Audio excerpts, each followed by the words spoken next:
होता है totally dependent हो जाता है मैराथन के ऊपर में कि हमको वीडियो देखना है, वो मास्टर का वीडियो वो वीडियो ऐसे चक्कर में मेरे भाई तुम अपना खुद का जो कमी है वो भूल जाते हो। जितना जरूरी मैराथन और वीडियो है उसके साथ साथ तुम्हारा अपना सेल्फ प्रैक्टिस सेल्फ स्टडी भी बहुत ज्यादा जरूरी है। 30 दिनों में हमको समझ ही नहीं आ रहा है, ये भी पढ़ना है, वो भी पढ़ना है, वो भी पढ़ना है, हमको समझ नहीं आ रहा हम क्या करें, बना नहीं पाते। तो कमजोर टॉपिक्स को प्रैक्टिस के माध्यम से सही किया जाता है। ठीक, जो लेफ्ट टॉपिक्स होती है वो ऐसी होती है जिसको आपने कवर ही नहीं किया। जैसे मान ली खोजने के चक्कर में आधा घंटा से घंटा वेस्ट करोगे, फिर उसको खोजते खोजते फेसबुक की वीडियो पे पहुंच जाओगे, फिर रील में पहुंच जाओगे, 2-3 घंटा बर्बाद हो जाएगा। तो वो तुमको नहीं करने देंगे। यहाँ से कंटेंट लो, चुपचाप शांति से बैठ के पढ़ाई करो। 30 दिन है तुम्हारे पास, इस बात का ध्यान रखो। ठीक है क्या ना? ये जो अंतिम के 30 दिन इसमें तुम्हारा ब्रेन सबसे अपने फर्टाइल पोजीशन पर होगा, ज्यादा से ज्यादा एक्टिव होगा। वो चैप्टर जो तुम्हें साल भर समझ में नहीं आया, अभी 2 दिन में तुम उसको याद कर लोगे। मैं तुमसे ये बात बोल रहा हूँ, तो इसका ज्यादा से ज्यादा फायदा उठाओ। इस बार अगर चाहते हो कि लाखों की भीड़ में तुम्हारा एक सीट पक्का हो, तो तुम्हें 10 से 12 घंटे की सेल्फ स्टडी करनी पड़ेगी। इस बात को ध्यान रखना है। क्या नहीं करना है यहाँ पर वो समझ लीजिए।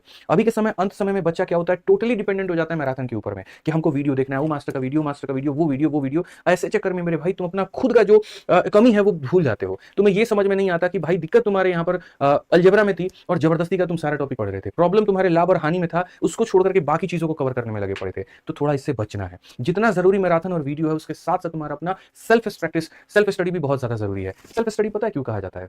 खुद का आकलन करो, खुद से पढ़ो, यहाँ पर देखो तुम्हारी क्या कमियां है। जब मॉक देते हो कौन कौन से विषय में कौन कौन सा भाग गलत हो रहा है, उसके हिसाब से अपना रूटीन बनाओ, उसके हिसाब से अपना देखो कि कहां से क्या कवर करना है, उसको पूरा करो। वहां पर ये बहुत जरूरी है। सेल्फ स्टडी में आप ये समझ पाते हैं कि मेरे पास में ये साधन है, मेरे पास में ये नोट्स हैं और मेरे पास में ये मेरा शेड्यूल है। उस शेड्यूल के अकॉर्डिंग अपने उस नोट्स को कवर करने की पूरी कोशिश करो। इसलिए सेल्फ स्टडी बहुत जरूरी बन जाता है। जो बच्चा अपने नोट्स अपने कंटेंट अपने ऊपर विश्वास करके पढ़ता है, उसको शायद ही कोई ऐसा होता है जो उसको चित कर पाए, उसको हरा पाए। ठीक है, और उसके अंदर में सुधार देखने को मिलता है। तो ये थोड़ा सा ध्यान रखिए। रीजनिंग और गणित में जितना कलम घिस सकते हैं आप यहाँ पर उतना घिसने की कोशिश करिए, कमी मत करिए यहाँ पे। ठीक है, इसके साथ साथ मेरे भाई जैसे मैंने आपको कहा कि अत्यधिक से अत्यधिक मॉक टेस्ट दीजिए। 30 दिन है आपके पास में, डेली एक सेट का टारगेट बना लीजिए कि मुझे एक सेट देना है। अगर आप मान लीजिए 1.5 घंटा बैठेंगे किसी विषय को पढ़ने, आप उसके 20 से 30 से 40 क्वेश्चन आप लगा पाएंगे। लेकिन अगर आप अपना मॉक टेस्ट देते हैं 1.5 घंटा का, नहीं चाहते हुए भी मेरे भाई आपका मन आपकी तरफ से मेरे भाई 100 क्वेश्चन लगाने पर मजबूर हो जाएगा। आप यहाँ पर वो 30, 40 और 30 क्वेश्चन लगा पाओगे मेरे भाई, और उनमें जो कमियां होगी आप उसको अलग से आधा घंटा 1 घंटा देकर एनालिसिस के नाम पर आप उसको सुधार पाओगे।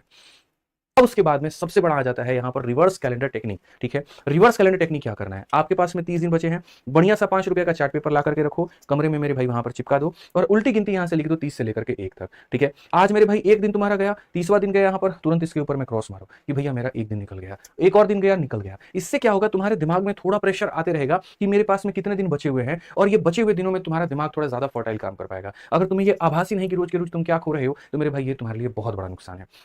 आज अगर खुद से चीटिंग कर लिया, आज पंचायत की वेब सीरीज देख लेते हैं, आज फलाना के गाना निकल रहा देख लो जाओ, आज उसका मूवी आया वो देख लेते हैं, तो मेरे भाई तुम कभी भी काम नहीं कर पाओगे। नजर के सामने कोई चीज का होना बड़ा जरूरी है, वो बड़ा बढ़िया काम करती है। तो ये थोड़ा सा आप ध्यान दे देना। ठीक है, इसके अलावा कुछ चीजें तो ऐसी है जो जरूरी है और करनी ही करनी है, और वो क्या क्या है वो थोड़ा हम आपको बता दें। तो सबसे पहले मेरे भाई आप यहाँ पर समझो, चार्ट पेपर में जहां पर एक तरफ में मेरे भाई ये रिवर्स कैलेंडर टेक्निक रखोगे, उसी तरफ में दूसरे तरफ में चार्ट पेपर के दूसरे भाग में आप यहाँ पर क्या करना, 3 चीजें रखना कि मेरे वीक टॉपिक्स कौन कौन से हैं, मेरा लेफ्ट टॉपिक कौन कौन सा है, और मेरा मस्ट डू कौन कौन सा है। क्योंकि जब मैं बच्चे को कहता हूं कि तुम्हें सेल्फ स्टडी करनी है, तो वो कहता करे तो करे क्या, मुझे ये तो बताओ, 30 दिनों में हमको समझ ही नहीं आ रहा है, ये भी पढ़ना है, वो भी पढ़ना है, वो भी पढ़ना है, हमको समझ नहीं आ रहा हम क्या करें। मैं सिंपल अगर तुम्हारी जगह होता, मैं एक मेरे भाई यहाँ पर चार्ट पेपर लेता, मानो यहाँ पर ये, ठीक है, इस चार्ट पेपर के मेरे भाई यहाँ पर इधर वाले टुकड़े पर मैं अपना 30, 29 ऐसे कर करके मेरे भाई ये सारा रखता, और इधर वाले टुकड़े पे आप मेरे भाई 3 भागों में हम बांट देते। 3 भाग में क्या बांट देते? इतना कि पहले मेरा कमजोर टॉपिक कौन कौन सा है, चाहे वो किसी भी सब्जेक्ट का हो, किसी भी यहाँ पर विषय का हो, हम उनको कवर करते हैं इन 30 दिनों में। क्योंकि मुझे पता है कि अगर क्वेश्चन इस क्षेत्र से आ गया तो हम बनाने में सक्षम नहीं हो पाएंगे। तो यहां पर उसको लिखो, और इसको कहां से पढ़ना है इसी के बगल में लिख दो। यूट्यूब से पढ़ना है तो यूट्यूब एप्लीकेशन से पढ़ना है तो एप्लीकेशन, फलाने मास्टर की वीडियो से कवर करना है तो वो, फलानी किताब से कवर करना है तो वो आप वहां पर उसको मेरे भाई तरीके से लिख दो। इसको लिखने के बाद में यहाँ पर जो लेफ्ट टॉपिक्स है आप यहाँ पर दूसरे में आ जाओ और आप उसको लिखना शुरू करो। ठीक है, कि आपका बचा हुआ मेरे भाई यहाँ पर भाग क्या क्या है, आपको कौन कौन सी चीजें ऐसी है जो कवर करनी है। कमजोर चीजें अलग होती हैं, उसको आपने पढ़ा तो होता है, लेकिन अगर अच्छा क्वेश्चन आ जाए तो आप बना नहीं पाते। तो कमजोर टॉपिक्स को प्रैक्टिस के माध्यम से सही किया जाता है। ठीक, जो लेफ्ट टॉपिक्स होती हैं वो ऐसी होती है जिसको आपने कवर ही नहीं किया। जैसे मान लीजिए 2 साल का करंट अफेयर है लेकिन आपने मात्र 4 महीने का पढ़ा है, तो आपको बाकी पढ़ना है तो आपको सोर्स चूज करना पड़ेगा। तो जब आप इसको लिख दोगे ना तो बगल में आप इसके सोर्स भी लिख पाओगे, और सोर्स लिख पाओगे तो आप सटीक तय कर पाओगे हमको यहीं तक करना है, हमको इससे आगे नहीं बढ़ना है। लेकिन वही चीज आप नहीं लिखते हो तो नुकसान क्या होता है, दिमाग में प्रेशर भी रहता है, यार ये चीज पढ़नी है, और खोजने निकलते हो तो पूरा यूट्यूब पर एक समंदर मिलता है और कभी भी उसमें कुछ कवर नहीं कर पाते हो। तो इसलिए मैं बोलता हूं कि जैसे स्टैटिक जीके का मानो कोई टीचर का प्लेलिस्ट ही हो गया, लिख दो कि फलाने वाले मास्टर का हमको प्लेलिस्ट देखना है, बस बात खत्म। नाम लिख दो कि इसके अलावा चाहे किसी का कितना भी बढ़िया थंबनेल के साथ में क्यों ना आ जाए, कोई ये भी क्यों ना लिख दे मेरी वीडियो देखो 1 करोड़ रुपया देंगे, हम नहीं देखेंगे। ये बड़ा जरूरी है यहाँ पर लिखना। और मस्ट डू का ये यहाँ पर सेंस क्यों बन जाता है, बहुत लोग ये सोचते हैं अरे हमारा यही कंप्लीट नहीं हो रहा, हम इसको कहां से करें। मस्ट डू मैं इसीलिए कहता हूं कि जो पेपर हो रहे हैं और अभी हाल फिलहाल जो पेपर हुए हैं, तो हुए जो पेपर है उनके आधार पर अभी आपके पेपर में आने की संभावना हो सकती है। तो जैसे अगर सीजल के बच्चे होते हैं, मैं उन्हें कहता हूं ये वाला करके जाना, छोड़ना मत, कोशिश करना यहाँ ये हो जाए तुम्हारा। वैसे ही आपको भी ये कहेंगे कि कोशिश करना कि आरपीएफ एसआई के 2024 के हर एक शिफ्ट के क्वेश्चन लगा करके चले जाओ। पेपर तो काफी सारे हुए हैं, कांस्टेबल का भी हुआ है, एनटीपीसी का भी हुआ है और भी हुआ है, लेकिन हम इसी का क्यों कह रहे हैं, कुछ बात समझ लो, फायदा होगा तुम्हारा। ठीक है, उसके बाद कोशिश करना कि रोज के रोज एक एक मॉक टेस्ट यहाँ पर जरूर दे पाओ, चाहे तो जो किताब मैंने बताई थी उससे या फिर अपने ऑनलाइन वाले माध्यम से, कोई दिक्कत नहीं है। ये कोशिश करो कि इसको पूरा पूरा खत्म करें ही करें। इसके अलावा भी एनटीपीसी या बाकी जितनी परीक्षाएं हुई हैं, अगर तुमको उनके भी क्वेश्चन चाहिए तो ये एक स्पेशल टेलीग्राम है, वो वाला नहीं है जो हमारा मेन टेलीग्राम है, नहीं। आदित्य रंजन सर नोट्स एक स्पेशल टेलीग्राम बनाया गया है जिसमें सिर्फ बच्चों को कंटेंट प्रोवाइड कराया जाता है, no promotion, no ad, nothing else. यहाँ पर लगभग जितनी परीक्षाएं होती हैं सबका मिल जाएगा। तो कभी तुम्हारा मन हुआ कि यार आरबीएफ कांस्टेबल कम करंट अफेयर एक बार देखे क्या पूछा था, यहाँ जाकर के सर्च करो, मिलेगा। अभी एनटीपीसी सीबीटी 1 जो ग्रेजुएट लेवल का था उसमें देखते हैं स्टैटिक का कौन कौन सा क्वेश्चन है, यहाँ जाकर के देखो मिल जाएगा। तो इसके लिए मैंने क्यों डेडिकेटेड बना दिया कि एक ऐसी जगह जहां तुम्हारा भटकाव ना हो। यहां से कंटेंट लिए वापस आ गए और अपना पढ़ाई करना शुरू, नहीं तो उस एक पीडीएफ को खोजने के चक्कर में आधा घंटा से 1 घंटा वेस्ट करोगे, फिर उसको खोजते खोजते फेसबुक की वीडियो पे पहुंच जाओगे, फिर रील में पहुंच जाओगे और 2-3 घंटा बर्बाद हो जाएगा। तो वो तुमको हम नहीं करने देंगे। यहां से कंटेंट लो, चुपचाप शांति से बैठ के पढ़ाई करो। 30 दिन है तुम्हारे पास, इस बात का ध्यान रखो।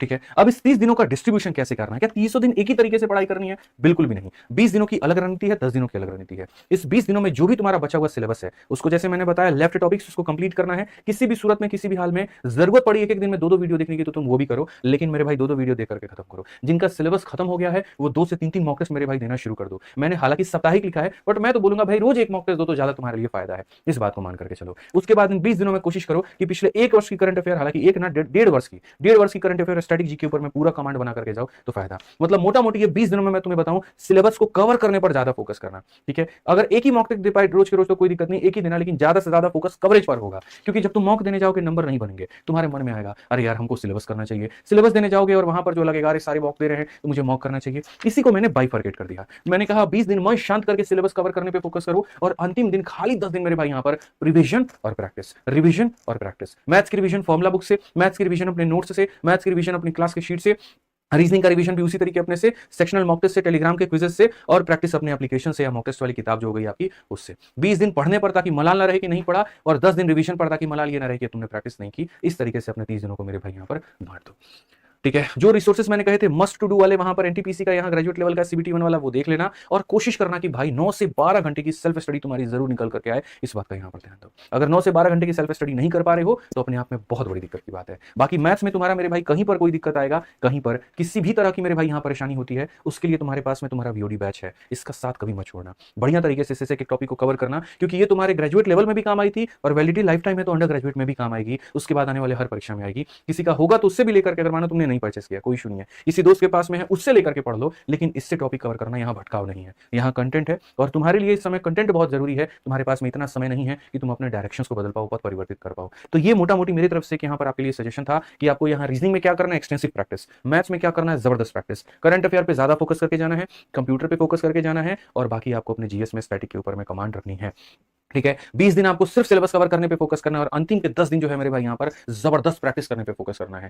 क्विज कहीं भी चल रहा हो, दौड़ जाना, कूद जाना और वहां से क्विज लगाना शुरू करना, और ज्यादा से ज्यादा अपने को प्रैक्टिस में लेके आना। ये जो अंतिम के 30 दिन है इसमें तुम्हारा ब्रेन सबसे अपने फर्टाइल पोजीशन पर होगा, ज्यादा से ज्यादा एक्टिव होगा। वो चैप्टर जो तुम्हें साल भर समझ में नहीं आया, अभी 2 दिन में तुम उसको याद कर लोगे, मैं तुमसे ये बात बोल रहा हूँ। तो इसका ज्यादा से ज्यादा फायदा उठाओ। इस बार अगर चाहते हो कि इस लाखों की भीड़ में तुम्हारा एक सीट पक्का हो तो तुम्हें 10 से 12 घंटे की सेल्फ स्टडी करनी पड़ेगी, इस बात को ध्यान रखना। बाकी टेलीग्राम अभी कहीं पर कोई और मत जाना, सारा नोट्स इस पर भी नहीं मिलेगा तुमको, सारा का सारा आदित्य रंजन सर नोट्स पर मिलेगा। कोई भी अगर प्रीवियस ईयर का क्वेश्चन चाहिए होगा जाकर के यहां से ले लेना भाई। ठीक है, तो हमारी तरफ से इतना ही था। बाकी बैक टू बैक 1-2 वीडियो और लेकर के आएंगे, लेकिन वो तभी मिल पाएगा जब आप इस चैनल को सब्सक्राइब कर लोगे। तो चैनल को बढ़िया तरीके से सब्सक्राइब करना ताकि उनके भी नोटिफिकेशन तुम्हें मिल पाए, और कोई और भी